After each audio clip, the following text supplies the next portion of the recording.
Shalom, selamat sore Bapak Ibu, Saudara, saudaraku yang dikasihi oleh Tuhan. Sungguh merupakan sukacita bagi kita semuanya, di mana kita kembali berjumpa dengan penuh sukacita di dalam kondisi tubuh yang sehat, dan kita juga siap untuk mendengarkan firman Tuhan pada sore hari ini. Mari kita akan datang kepada Tuhan, menyerahkan waktu ini ke dalam tangan kuasa Tuhan. Bapa di dalam surga, pada sore hari ini Bapa, kami menyerahkan untuk setiap hati kami, waktu kami ke dalam tangan kuasa-Mu, di mana kami siap untuk mendengarkan sabda firman-Mu. Berbicaralah kepada kami Bapa, kami siap untuk mendengarkannya. Di dalam nama Tuhan Yesus, kami berdoa dan mengucap syukur. Haleluya. Amin. Bapak Ibu Saudara yang dikasihi oleh Tuhan, kebenaran firman Tuhan pada sore hari ini, Rabu 7 Oktober 2020, berjudul Mampu Mengatasi Khawatir. Apakah saat ini saudara mampu mengatasi khawatir? Mari kita akan bersama-sama mendengarkan kebenaran firman Tuhan ini. Apa itu khawatir? Khawatir adalah rasa takut, rasa cemas, dan juga hal-hal sesuatu yang belum tentu terjadi. Itu sudah menghantui di dalam pikiran kita. Saudara, mari kita akan membaca di dalam Injil Lukas pasal yang ke-12 ayat yang ke-22 sampai ayat yang ke-32. Di dalam firman Tuhan ini perikop berjudul hal kekhawatiran. Bapak Ibu Saudara yang dikasihi oleh Tuhan, mari kita memperhatikan di dalam Alkitab. Ada beberapa tokoh Alkitab yang pernah mengalami kekhawatiran. Di antaranya adalah yang pertama Yakub.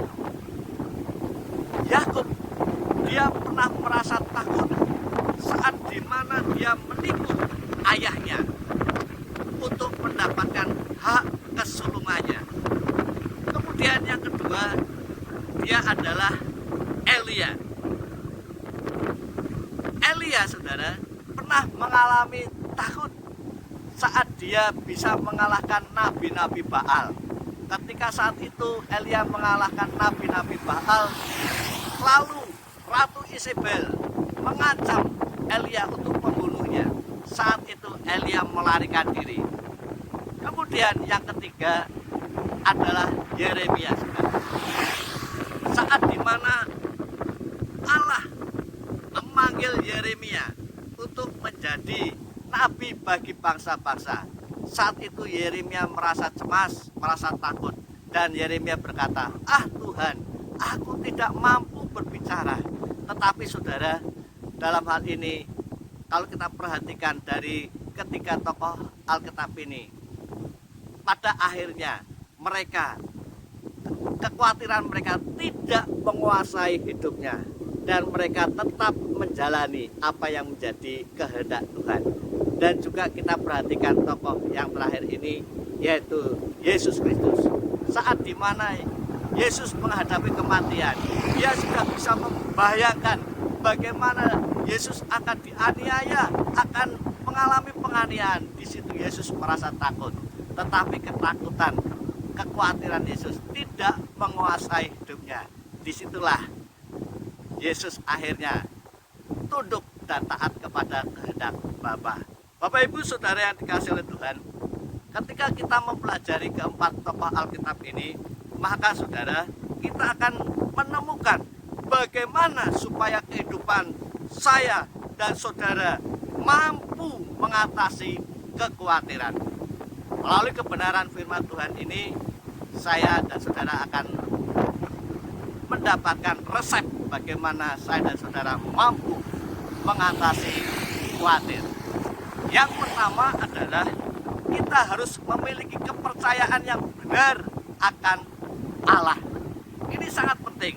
Kita akan bisa melihat melalui pembacaan firman Tuhan di dalam firman Tuhan pada sore hari ini, yaitu di dalam Lukas pasal yang ke-12 ayat yang ke-24 ayat yang ke-27, ayat yang ke-28. Melalui ayat-ayat ini saudara, kita diingatkan bagaimana ayat yang ke-24 itu berbicara bagaimana Tuhan memberikan makanan kepada burung gagak. Kemudian di dalam ayat yang ke-27 dan ayat yang ke-28, Tuhan mendandani rumput dan Tuhan mendandani bunga bakung. Saudara, dalam hal ini kita diajarkan untuk memiliki kepercayaan yang benar bahwa pemeliharaan Tuhan kepada kita itu melebihi pemeliharaan Tuhan kepada burung gagak. Pemeliharaan Tuhan kepada kita lebih dari Tuhan mendandani bunga bakung dan mendandani rumput yang ada di ladang. Bapak Ibu Saudara yang dikasihi oleh Tuhan, memiliki kepercayaan yang benar ini adalah hal yang mutlak untuk kita bisa miliki di dalam kehidupan kita. Karena dengan memiliki kepercayaan yang benar, maka kita mampu mengatasi kekhawatiran. Saudara, lalu yang kedua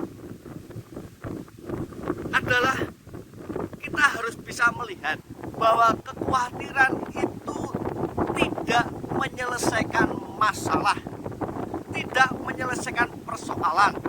Di dalam ayat yang ke-25 dikatakan, siapakah di antara kamu yang karena kekhawatirannya dapat menambahkan sehasta pada jalan hidupnya? Sangat jelas saudara, bahwa kekhawatiran itu tidak menyelesaikan persoalan. Oleh karena itu saudara, janganlah kekhawatiran itu membelenggu hidup saudara. Kekhawatiran itu manusiawi, tetapi janganlah itu berlarut-larut. Janganlah itu membelenggu di dalam kehidupan saya dan saudara. Sebab apa saudara? Ketika kita terus mengalami khawatir, itu tidak akan menyelesaikan persoalan-persoalan yang kita hadapi. Lalu yang ketiga, kita harus memiliki fokus hidup yang benar. Di dalam ayat yang ke-31 dikatakan, carilah kerajaannya, maka semuanya itu akan ditambahkan juga kepadamu. Jadi Bapak Ibu Saudara yang dikasihi oleh Tuhan, Tuhan Yesus mengingatkan supaya kita sebagai orang-orang percaya mencari kerajaannya, mengutamakan kerajaannya terlebih dahulu. Saudara, mencari kerajaannya di sini berarti kita melakukan tugas kita dengan sebaik-baiknya. Kita melakukan tugas kita sebaik-baiknya untuk memuliakan Tuhan. Bapak Ibu Saudara yang dikasihi oleh Tuhan, dengan demikian ketika kita melakukan tugas-tugas kita untuk memuliakan Tuhan, Tuhan akan mencukupi, Tuhan akan memenuhi kebutuhan kita, bukan Tuhan memenuhi keinginan kita, saudara. Tetapi apabila fokus kita tidak benar, hanya fokus kita mengejar hal-hal materi lebih daripada mengejar kerajaannya, maka kita tidak berbeda dengan bangsa-bangsa yang tidak mengenal Allah. Saudara, dalam hal ini mari kita sebagai anak-anak Tuhan, kita harus mampu mengatasi kekhawatiran. Kiranya firman Tuhan pada sore hari ini akan memberkati saya, akan memberkati saudara, dan akan memberkati kita sekalian. Mari kita akan satu hati mengucap syukur untuk setiap kebenaran firman Tuhan pada sore hari ini. Bapa di dalam surga, kami bersyukur untuk kebenaran firman-Mu yang sudah mengajarkan kepada kami supaya kami mampu mengatasi kekhawatiran. Meskipun kekhawatiran adalah hal yang manusiawi, tetapi janganlah kekhawatiran itu membelenggu kehidupan kami. Terima kasih Bapak untuk kebenaran firman-Mu pada sore hari ini. Jadikan kami Bapak sebagai anak-anak-Mu yang senantiasa mampu melepaskan segala kekhawatiran yang senantiasa membelenggu di dalam kehidupan kami. Berkati setiap kami Bapak, berkati setiap orang-orang yang mendengarkan firman-Mu dimanapun mereka berada. Di dalam nama Tuhan kami Yesus Kristus, kami berdoa dan mengucap syukur. Haleluya. Amin.